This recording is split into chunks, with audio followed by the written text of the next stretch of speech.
UFC Perth is this weekend, and I'm going to be giving out my full card breakdown and predictions, as well as my bets for this card. Now, before we get into the prediction, if you want all of my bets, click the Discord link in bio or comment Discord, and you can access all of my bets for free. Now, this card is going to be a pretty hard card to bet on. There's a lot of tricky fights, a lot of fighters making their UFC debut will have very little experience or tape, but I still do believe I will get most of my picks right and will make a profit betting on this card. Firstly, we got Loma Lookboonmee versus Alexia Tenaria. Alexia is coming off that win against Molly McCann, where she was able to take her down and submit her, but other than that, there is not much tape on her. She did have a fight with Bruna Brazil, which was competitive, but she ultimately ended up losing by submission in the third round. Loma is a Muay Thai specialist. She has good kicks, but honestly, I don't even think her Muay Thai is that good. Her boxing's alright. She's gone to a lot of decisions throughout her career. And I think this is a pretty 50-50 fight. I don't know why Alexia is as big of a favorite as she is. So if you're looking for a dog, Loma, maybe she isn't a horrible option. But I do like Alexia. I think she will mix up the grappling and probably win a close decision. Not confident in that pick at all. Maybe if you're looking to target this fight to go the distance, that isn't a bad bet. But yeah, I don't really like that fight too much overall. Next, we're moving on to the heavyweights. Now, this is a good one. Brando Pericic versus Elijah Ellison. This one should be a good one. Two big boys. If you look at Brando, he's the first heavyweight coming out of City Kickboxing. That whole team is very high on him, and I do think he will win this fight. Brando is big, he's athletic, he's a striker, he comes forward, very dangerous early. He reminds me of Ante Delahaye, the way he throws his boxing combos, his speed, and I think he's going to come out here against Elijah, throw his boxing, land a few firies, and ultimately knock him out in round one. Now, I haven't seen too much tape on this fight, so it's going to be a pretty 50-50, but I'm actually fairly confident in Brando, and I'll give you guys a little sneak peek. I will be taking a bet on Brando to get a round one KO in this fight. Next, we got Luana Carrala versus Michelle Montague. I did do the tape on these guys. Michelle, she fought in the PFL. She is a primary grappler. Her striking is lacking, but ultimately I do think she will get this fight to the ground and win by decision and maybe find a finish. Even though she doesn't have the experience that Luana has been able to get taken down and controlled before. So I see something very similar happening in this fight, and I like Michelle. I'm not going to bet on her though. I'm not too confident in this pick either. Next, Colby Thickness versus Jose Musaya. Now, I'm not going to lie, I didn't watch too much tape on this fight. Colby, training partner of Volk, he looked alright in his fight against Topuria. I thought he did pretty decent in short notice, and he seems like an alright fighter. I think Musasa, he lost his UFC debut pretty badly, but I will take him to pick him in this fight. I think he's more athletic than Colby, and yeah, but no, I'm not confident in that pick whatsoever. Jamie Mullerkey versus Ronaldo Bedoya. I'm not picking Jamie Mullerkey to win a fight in 2025. Even though this fight is very close, these are pretty bottom of the barrel lightweights, to be honest. Neither one of them should be in the UFC, in my opinion, at this stage in their career. But I think Bedoya can push a pace, maybe mix a few takedowns in, and I'll pick him to win by a split decision, but I'm not too confident in that one. Now, this is a better fight, Oban Elliott versus Jonathan McAuliffe. I'm going to pick Oban Elliott. Now, a lot of people are on Jonathan McAuliffe. He had a good performance in his UFC debut against Kevin Giussette. He has nice body kicks, which is what I'm most impressed about him. He throws his kicks in a very awkward looking way, but he can land them, and he kicks like an absolute mule. And then once he gets you thinking about the body kicks, he kicks you up to the head, and he keeps you guessing with that. His grappling as well is not too bad, but I am going to pick Oban Elliott in this fight. The odds for this fight are very close, but Oban Elliott, he has the UFC experience. He was looking very good in his past fights besides his last one, where he pretty much got mauled. And I don't think McAuliffe is going to do that. I think it's going to be a primary striking battle.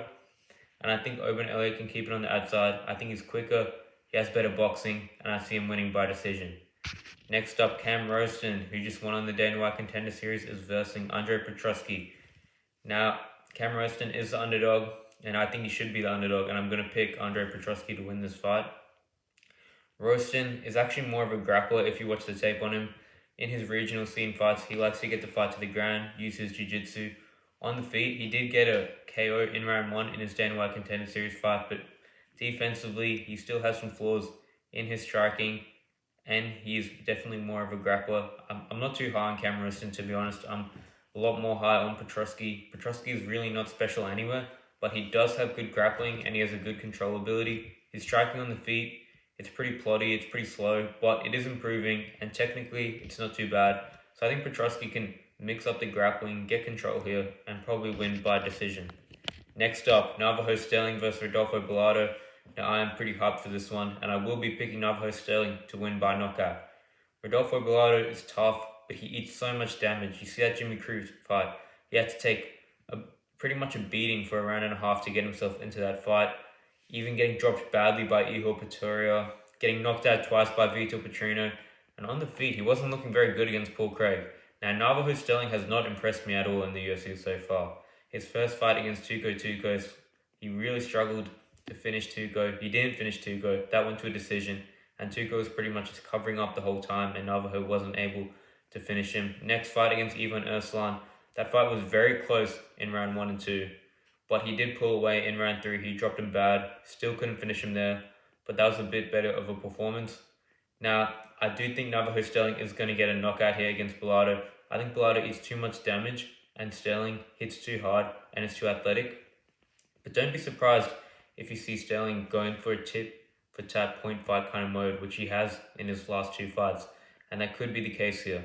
But I will pick Sterling, and I'm going to pick him by round 1 knockout. Next, we got Tom Nolan versus Charlie Campbell.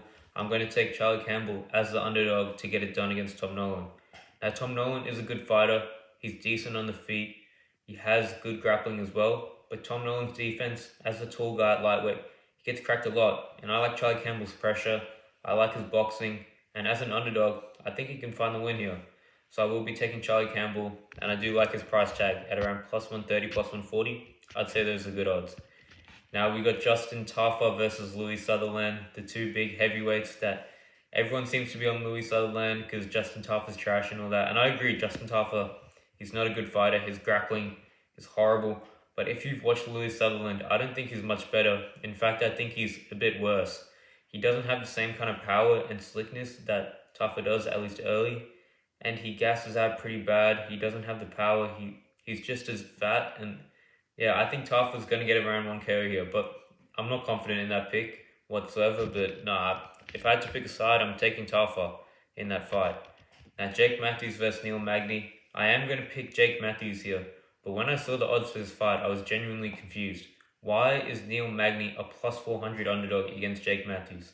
Throughout these guys' career, I feel like they're pretty even in terms of where they've stood in the rankings and the fighters they beat and lose to. And Neil Magny's actually had more success throughout his career at welterweight. Now, Jake Matthews has been looking good. I actually picked him to beat Sheedy. I thought he would win by decision, but he ended up getting a submission, showing his overall game is improving. He should definitely have the boxing advantage against Neil, especially in the inside. But then again, Neil might have the grappling advantage. If he could get Jake Matthews in some awkward positions here, I think he could have success. If he could clinch him up, annoy him with his long range, this could be a much closer fight than the odds makers think. So I'm going to lean to Jake Matthews, probably getting it done by a decision, but it's a much closer fight than the odds makers suggest. Then we got Jack Jenkins versus Ramon Tavares. This is probably my hottest take for the whole card, but I'm going to pick Ramon Tavares to get it done here against Jack Jenkins. Jack Jenkins is bigger against Ramon Tavares, who is moving up. Jack Jenkins is well-rounded. He has leg kicks that have sent a couple of his opponents to the hospital, which is pretty scary to think about, especially when Roman is a boxer who's heavy on his front foot. But I like the hand speed of Ramon Tavares. I think he's very game. He has a lot of power. He has a nice 1-2, especially a sneaky left straight from southpaw, and I think he's going to be faster. And I do give him the boxing advantage in this fight, and I think it'll be enough to beat Jack Jenkins. Now, it's a bit of a risky play. I get that. Maybe Jack Jenkins is just too big, too strong. He chews up his leg. He dominates him. But I'm going to go with my gut here, and I'm going to pick Ramon Tavares to get it done. Now, Jimmy Crute versus Ivan Erslan. This is now the co-main event. Since Junior Tafa had to pull out of his fight, I'm going to pick Jimmy Crute, but this is not a confident pick whatsoever. Jimmy Crute, in his last fight, he got a round 1 sub against Marcin Prashnio. and he looked alright. But Jimmy Crute, man, he's still the same fighter he was a few years ago. He has the holes on the feet. His cardio isn't great. His movement isn't great, and if he can't get you down, he's usually in trouble.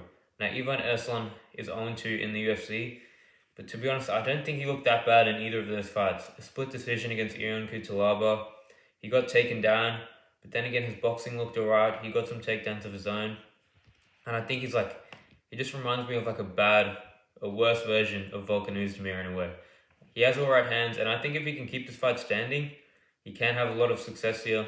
I think this fight actually goes long. I don't see either of them getting a finish, but my prediction, I think Jimmy Crute has some success on the feet and is able to mix in some timely takedowns, and I'm going to pick him by decision, but that's another low confidence pick.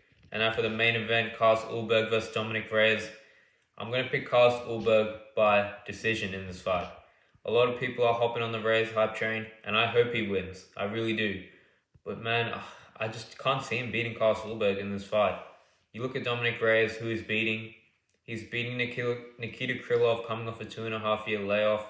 He's beating Anthony Smith, guys like that, and he's finding knockouts.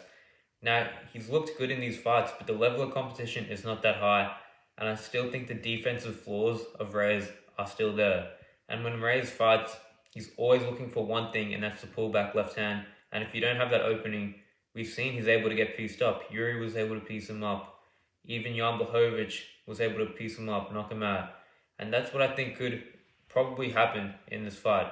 Carlos Ulberg, he's coming off a pretty good win streak. His last couple of performances have been lackluster. A really close fight against Jan, but I think that's going to give him a lot of experience. And I think this fight ultimately is going to be two counter strikers. Carlos Ulberg looking for that check left hook. Dominic Reyes looking for the pullback left hand.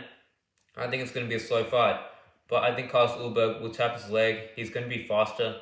He's going to be more athletic, and he has a better chin. So if anyone's getting a stoppage, I think it's Ulberg. But I'm going to pick Ulberg by decision, and my confidence is actually fairly high. But I do hope Dominic Reyes pulls through in this fight. Now, if Carlos Ulberg wins this, he'll be looking at probably a title shot, maybe one more fight, because you really got Kilian Rountree and Yuri. Winner of that is right in that picture, or the winner of this one.